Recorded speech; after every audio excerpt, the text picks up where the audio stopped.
Basketball player అంటండి జైల్లో ఉన్న వారికి మోటివేషన్ స్పీచ్ ఇవ్వడానికి వెళ్తున్నాడు. అతను అంటున్నాడంట, వినండి, జైల్లో ఉన్న వారి దగ్గరికి వెళ్ళి మోటివేషన్ స్పీచ్ ఇవ్వడానికి వెళ్తున్నాడు ఒక ఫుట్బాల్ ప్లేయర్. వెళుతుంటే అక్కడ వెళ్ళిన తర్వాత వెళ్ళి చెప్తున్నాడంట, ఇదిగో నేను ఈ స్థాయికి రావడానికి కారణం, నేను ఇంతగా ఆటగాడిగా మార్చబడ్డానికి కారణం నాలో ఏమి లేదు.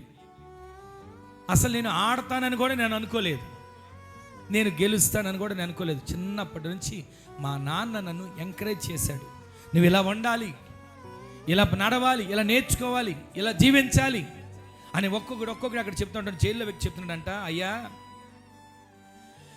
నేను ఇలా అవ్వడానికి కారణం మా నాన్నే.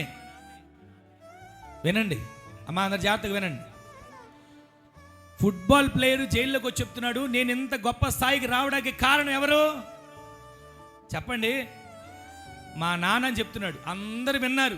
విన్న వాళ్ళందరూ కళ్ళం నీళ్లు పెట్టుకుని వాళ్ళ ఒక వ్యక్తి లేచి అంటున్నాడంట, అయ్యా ఈరోజు నేను జైలుకి రావడానికి కారణం మా నాన్న అని చెప్పాడంట. ఎందుకని?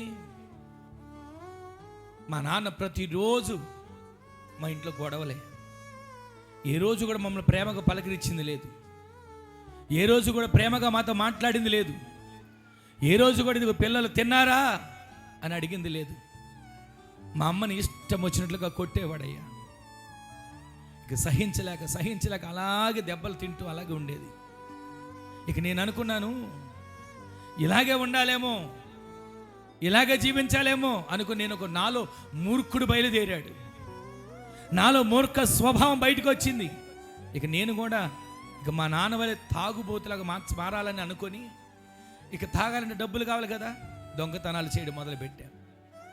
తాగాలంటే డబ్బులు కావాలి కదా, ఇక ఎవరైనా ఏదైనా పని ఇస్తానన్న పని చేసేవాడిని కాదు, ఎవరైనా కొట్టమంటే వెళ్ళి కొట్టి డబ్బులు తీసుకునేవాడిని.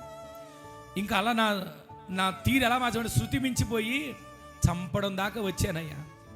ఇప్పుడు ఈరోజు హత్య చేసి జైల్లోకి వచ్చాను. నేను ఇలా మారడానికి కారణం ఎవరు? మా నాన్న అంటుంటే అందరు కళ్ళం నీళ్ళు పెట్టుకున్నారు.